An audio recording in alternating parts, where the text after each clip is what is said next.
नमस्कार दोस्तों, स्वागत है आपका एक बार फिर से हमारे इस चैनल सनातन सत्यलोक पर। दोस्तों, अगर आप अपनी लाइफ में कुछ नया सीखना चाहते हैं तो चैनल को सब्सक्राइब जरूर करिएगा। दोस्तों, सनातन परंपरा में पूर्णिमा तिथि का खास महत्व है। हर हिंदू महीने के आखिरी दिन पूर्णिमा का व्रत अनुष्ठान किया जाता है। साल की सबसे बड़ी पूर्णिमा ज्येष्ठ मास की पूर्णिमा 4 जून दिन रविवार को पड़ रही है। इस तिथि को जेठ पूर्णिमा या जेठ पूर्णमासी भी कहा जाता है। इस दिन से भक्त भगवान शिव के लिए गंगाजल लेकर अमरनाथ यात्रा की ओर प्रस्थान करते हैं। इस दिन वट पूर्णिमा का व्रत भी किया जाता है। वट पूर्णिमा का व्रत पति की लंबी आयु, सुखी दाम्पत्य जीवन और पुत्र की कामना के लिए रखा जाता है। पूर्णिमा के दिन स्नान और दान की विशेष परंपरा है। ज्येष्ठ पूर्णिमा के दिन सत्यनारायण भगवान की कथा और पूजा की जाती है। इस दिन बड़ा रविवार है। इस दिन चंद्रमा की पूजा करने से चंद्र दोष दूर होता है और कुंडली में चंद्रमा की स्थिति मजबूत हो जाती है। ये दिन भारत में विवाहित जीवन जीने वाली महिलाओं के सौभाग्य, प्रेम और पवित्रता का प्रतीक है। सावित्री के अलावा महिलाएं इस दिन भगवान ब्रह्मा, यम और नारद की पूजा करती है। सावित्री के पति सत्यवान, जिसे भगवान यम ने देवी की प्रार्थना के बाद पुनर्जीवित कर दिया था, जिसके लिए देवी ने तपस्या की थी। माना जाता है कि इस दिन प्रार्थना और व्रत करने वाली महिलाओं को एक उत्कृष्ट विवाहित जीवन और पति की दीर्घायु का आशीर्वाद मिलता है। इस बार ज्येष्ठ पूर्णिमा पर साध्य और शुभ योग बन रहा है। हिंदू पंचांग के अनुसार ज्येष्ठ मास के शुक्ल पक्ष की पूर्णिमा तिथि का शुभारंभ 3 जून को सुबह 11:16 तक होगा और इस तिथि का समापन 4 जून को सुबह 09:11 पर हो जाएगा। बता दें कि ज्येष्ठ पूर्णिमा व्रत के दिन रात्रि के समय चंद्रदेव की उपासना की जाती है, इसलिए ज्येष्ठ पूर्णिमा व्रत 3 जून 2023 शनिवार के दिन रखा जाएगा। पवित्र स्नान 4 जून 2023 के दिन किया जाएगा। पंचांग में बताया गया है कि ज्येष्ठ पूर्णिमा व्रत के दिन 3 अत्यंत शुभ समय का संयोग बन रहा है। बता दें कि इस दिन अनुराधा नक्षत्र पूर्ण रात्रि रहेगी। वहीं इस विशेष दिन पर सिद्ध योग का निर्माण हो रहा है, जो दोपहर 02:48 पर शुरू होगा और पूर्ण रात्रि तक रहेगा। दोस्तों, शास्त्रों के अनुसार पूर्णिमा व्रत की पूजा प्रातः काल में की जाती है और रात के समय चंद्रमा की पूजा का विधान है। इस दिन शुभ और बुधादित्य योग के साथ ही शीर्ष नाम का महापुरुष योग भी बन रहा है, जिससे यह पर्व और भी खास हो गया है। ऐसे शुभ संयोग में किए गए तीर्थ स्नान और दान से मिलने वाला पुण्य कई गुना बढ़ जाएगा। ज्येष्ठ पूर्णिमा पर स्नान के बाद चंद्रमा से जुड़ी वस्तुओं का दान करना चाहिए।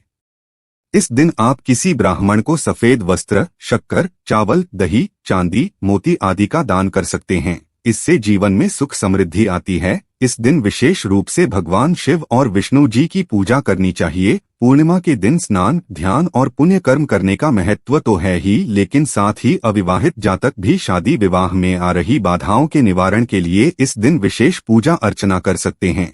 इस दिन सफेद वस्त्र धारण करके भगवान शिव की पूजा और अभिषेक करें तो विवाह में आने वाली बाधाएं दूर हो जाती है। शास्त्रों में बताया गया है कि पूर्णिमा के दिन पीपल के वृक्ष में मां लक्ष्मी का आगमन होता है। ऐसे में इस दिन सुबह स्नान करने के बाद पीपल के वृक्ष पर कुछ मीठा चढ़ाकर जल अर्पित करना चाहिए। इससे मां लक्ष्मी की कृपा प्राप्त हो जाती है। पूर्णिमा के दिन अगर आप आर्थिक संकट से जुड़ी समस्याओं से मुक्ति चाहते हैं तो रात में मां लक्ष्मी से जुड़े उपाय अवश्य कर लें। इस दिन रात के समय मां लक्ष्मी को प्रसन्न करने से व्यक्ति के आर्थिक उन्नति के रास्ते खुलते हैं, वो प्रगति करते जाता है। आज के इस वीडियो में हम आपको बताएंगे शास्त्रों में वर्णित मां लक्ष्मी को प्रसन्न करने का एक उपाय। इस दिन तुलसी में रख दें। यह एक चीज मां लक्ष्मी के साथ साथ भगवान विष्णु जी भी प्रसन्न हो जाएंगे, जिससे आपका घर धन धान्य से भर जाएगा। धन विषयक समस्याओं से छुटकारा मिलेगा। घर में सुख, शांति और समृद्धि का आगमन होगा। आगे बढ़ने से पहले आपसे रिक्वेस्ट करते हैं कि वीडियो को लाइक जरूर करिएगा, दोस्तों को शेयर कर दीजिएगा और अगर आपने अभी तक चैनल को सब्सक्राइब नहीं किया है तो चैनल को सब्सक्राइब करके बेल आइकन जरूर दबाइएगा। दोस्तों, पूर्णिमा तिथि भगवान विष्णु और मां लक्ष्मी को समर्पित होती है। मान्यता है कि भगवान विष्णु और भगवान कृष्ण की पूजा तुलसी के बिना अधूरी मानी जाती है। तुलसी दल का भोग हनुमान जी को लगाया जाता है। हनुमान जी को तुलसी अति प्रिय है। ऐसा भी कहा जाता है कि तुलसी का पौधा घर के आंगन में लगाने से पिछले जन्म के सारे पाप नष्ट हो जाते हैं। दोस्तों, तुलसी जी को हरिप्रिया कहा जाता है। पद्म पुराण में उल्लेखित है कि जहाँ भी तुलसी होती है वहाँ ब्रह्मा, विष्णु और महेश निवास करते हैं। तुलसी जी की सेवा करने से बड़े दोषी व्यक्ति के संपूर्ण पाप भी नष्ट हो जाते हैं। तो इस पूर्णिमा पर भगवान श्री हरि, विष्णु और माँ लक्ष्मी को प्रसन्न करने के लिए तुलसी का पूजन अवश्य करें। इसमें एक देसी घी का दिया और सुगंधित धूप बत्ती तुलसी के पास रखकर जलाए।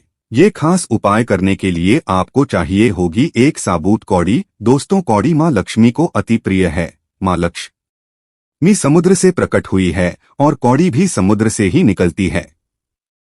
कौड़ी को माता लक्ष्मी की सगी बहन माना गया है। कौड़ी आपको बुरी नजर और संकटों से भी बचाकर रखती है। माँ लक्ष्मी जी को प्रसन्न करने के लिए पूजा में कौड़ी का इस्तेमाल किया जाता है। इस उपाय के लिए आप चितकबरी, पीली या सफेद किसी भी रंग की कौड़ी ले सकते हैं, लेकिन ध्यान रहे आपको ऐसे ही कौड़ी लेनी है जो साबुत हो, जो कौड़ी खंडित टूटी ना हो। अगर आपने अपने घर में पहले भी पूजा में कौड़ी का प्रयोग किया है तो आप उस कौड़ी को भी ले सकते हैं। आप इस कौड़ी को अच्छी तरह से धोकर साफ करें और फिर स्वच्छ वस्त्र से पोंछ लें। इसके बाद उस कौड़ी को अपने मस्तक से लगाए 11 बार जय महालक्ष्मी का जाप करें और फिर उसके बाद इसे दीपक में डाल दें। फिर भगवान श्री हरि, विष्णु, माँ लक्ष्मी जी और तुलसी माँ को नमस्कार करें। फिर भगवान विष्णु जी के महामंत्र ओम नमो भगवते वासुदेवाय इसका जाप करते हुए तुलसी माँ की 11 परिक्रमा करें। परिक्रमा के लिए तुलसी के पास पर्याप्त जगह ना हो तो अपनी जगह पर खड़े खड़े 11 बार घड़ी की सुई घूमती है उस दिशा में घूम ले। फिर भगवान श्री हरि, विष्णु और माँ लक्ष्मी का स्मरण करते हुए तुलसी माँ को नमस्कार करें। फिर भगवान विष्णु जी के महामंत्र का तुलसी की माला पर 108 बार जाप करें। फिर नमस्कार करके अपने हाथों जाने अनजाने में हुई सभी गलतियों की क्षमा मांगें, सभी पापों से मुक्ति दिलाने की प्रार्थना करें। फिर आपकी समस्याओं का कथन करें, उन समस्याओं को दूर करने की प्रार्थना करें। घर परिवार में सुख समृद्धि आने की प्रार्थना करें। दोस्तों, आपने ये जो दीपक जलाया है वो पूजा पूर्ण होने तक जलता रहना चाहिए। पूजन कार्य संपन्न होने के बाद जब दीपक शांत हो जाए तो दीपक में जो कौड़ी है उसे आप निकाल लें, उसे अपने मस्तक से लगाएं। फिर इस कौड़ी को तुलसी के पास मिट्टी खोदकर मिट्टी में दबा दें। ये दिखाई नहीं देनी चाहिए। अगर आप तुलसी का पूजन किसी और जगह पर या किसी मंदिर में कर रहे हैं तो पूजन के बाद उस कौड़ी को अपने घर ले आए और आपके घर के आसपास जो भी पौधा लगा हो वहां मिट्टी में आप इस कौड़ी को दबा दें। दोस्तों, ये धन प्राप्ति का बहुत ही कारगर उपाय है। इससे धन प्राप्ति के नए अवसर मिलने लगते हैं, अकस्मात धन का लाभ होता है, धन विषयक सभी समस्याएं दूर हो जाती है। भगवान श्रीहरि, विष्णु, माँ लक्ष्मी जी और तुलसी माँ का आशीर्वाद प्राप्त होता है। घर में सुख, समृद्धि, संपन्नता आती है। दोस्तों, हर उपाय करते समय कुछ बातों का ध्यान रखना जरूरी होता है। महिलाएं मासिक धर्म के दौरान ये उपाय ना करें। ऐसे समय पर तुलसी का पूजन नहीं किया जाता। तुलसी के पास गंदगी, कूड़ा, कबाड़, जूते चप्पल ना हो। पूजन करते समय भी जूते चप्पल ना पहने।